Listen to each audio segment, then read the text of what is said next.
名专家预言，试管婴儿寿命仅40年，那首例试管婴儿如今怎样了？2019年4月15日，北大3院的妇产科传来了一声响亮的啼哭声。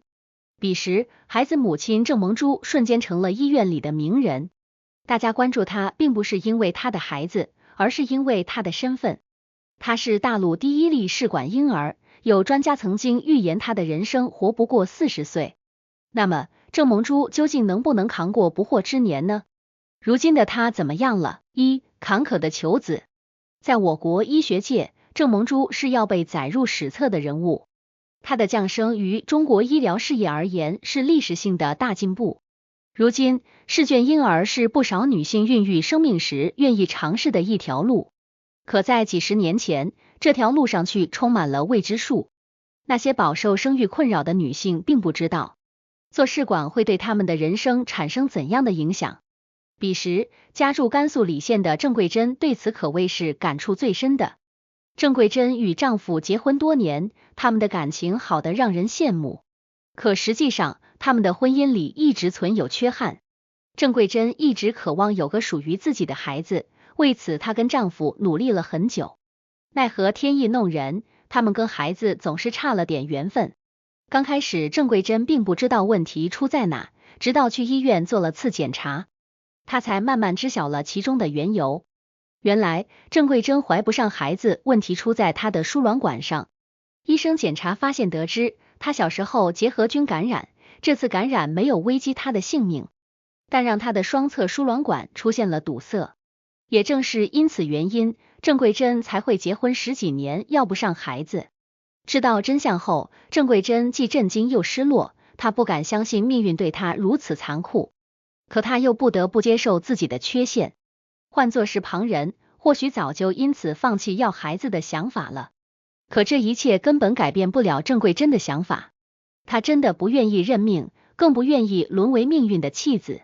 就这样，郑桂珍夫妻俩走上了求医问药之路，为的只是能有个属于自己的孩子。屡屡碰壁后，郑桂珍已经成了38岁的高龄产妇。那时候，身边有不少人劝她不要再自找苦吃，可她还是不想死心。后来因机缘巧合，郑桂珍在收听广播时听说了做试管能帮助输卵管疾病患者怀上孕。几经辗转，郑桂珍在北京找到了北大3院的大夫张丽珠。张大夫了解了郑桂珍夫妻俩的情况，慢慢也感受到了他们要孩子的决心。深思熟虑后，张大夫向他们说出了自己的想法。听到张大夫想给自己开腹取卵的时候，郑桂珍整个人都惊呆了，甚至内心还有点恐惧。可是想了又想，她还是答应了，因为她不想错失这最后一根救命稻草。那一刻，郑桂珍比任何人都清楚，这一错可能就是一辈子。经过了激烈的心理斗争，郑桂珍最后点头答应了。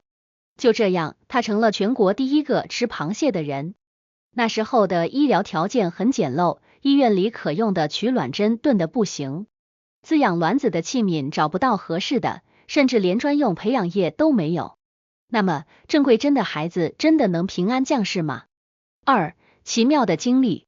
虽说郑桂珍做试管的过程有些艰难，但一切都是值得的。毕竟，张大夫和同事拼尽全力为她换来了做母亲的机会。俗话说得好，谋事在人，成事在天。张大夫与郑桂珍都是被老天爷青睐的人，即使医疗条件有些拮据，张大夫还是尽力克服了困难。没有合适取卵针进行操作时，医护人员就动手磨，连夜改制。找不到合适的器皿时，他们急中生智找来了保温杯。说出来您或许不信，这受精卵的培养液还是他们自己找来配方，动手做的。张大夫跟同事就这样把不可能变成了可能。在他们的保驾护航下，郑桂珍的梦想成真了。1988年3月10日，我国第一个试管婴儿在北大3院顺利降生了。他的到来不仅让整个北大3院的医护人员开心不已，还让初为人母的郑桂珍热泪盈眶了。那时候的郑桂珍已经不惑，看着怀胎10月生下的女婴，她激动又震撼。曾经她是一个被贴上不孕不育标签的女人，但因为试管婴儿，她获得了做妈妈的机会。于他而言，这是命运的馈赠，更是人生的进阶。虽说兴奋，但他也没忘记给孩子起个好听的名字郑萌珠。而孩子名字里之所以有个珠字，是因为郑桂珍想记住张大夫的辛苦付出。郑萌珠是幸运的，她的人生也注定是不平凡的。自打她出生的消息不胫而走，试管婴儿便被越来越多的人熟知了。因为她重燃求子梦的家庭不计其数，国内的不孕不育医疗事业也迈出了至关重要的一步。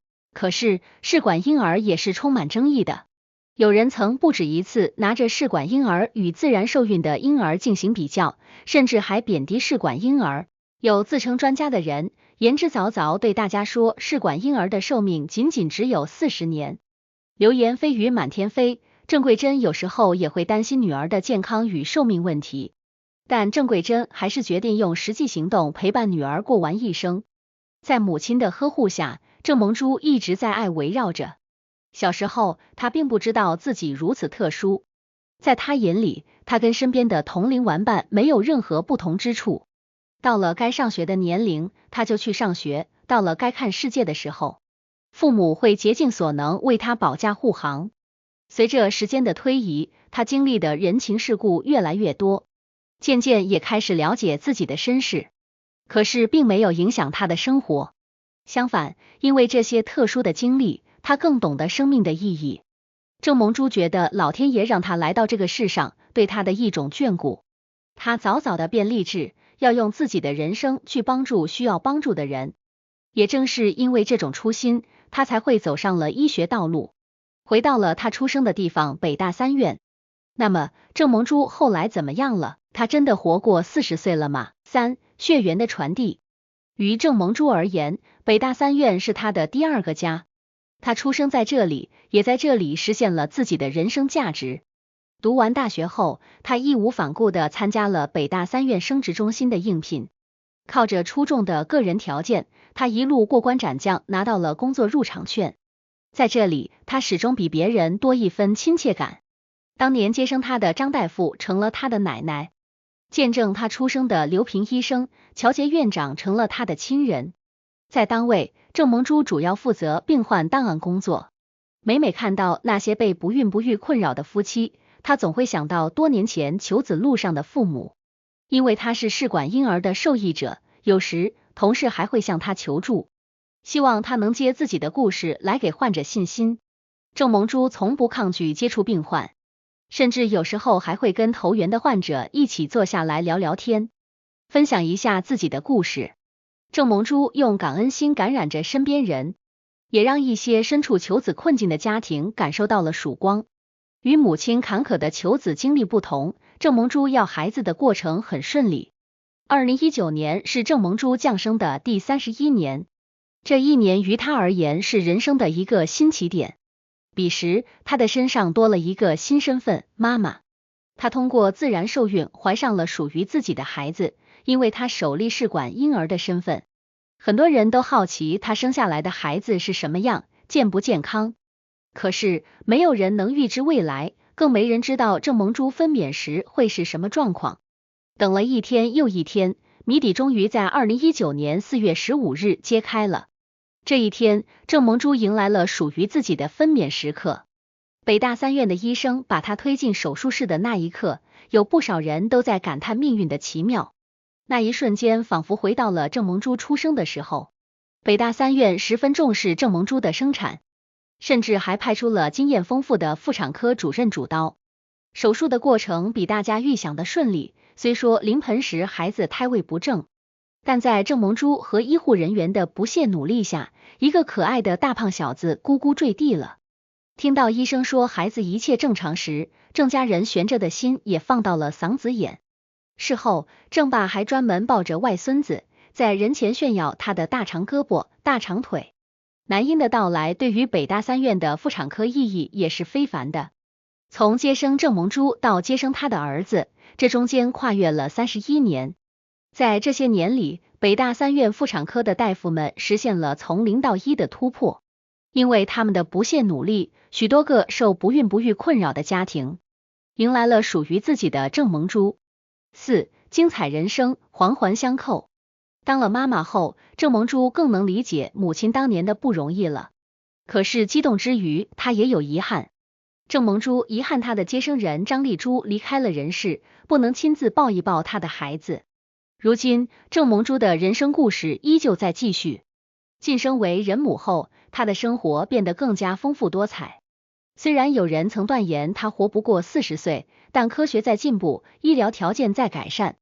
就目前来看，这预言显然是不切实际的。毕竟，郑萌珠已然创造了生命的奇迹，还拥有了属于自己的孩子，各位您说是不是呢？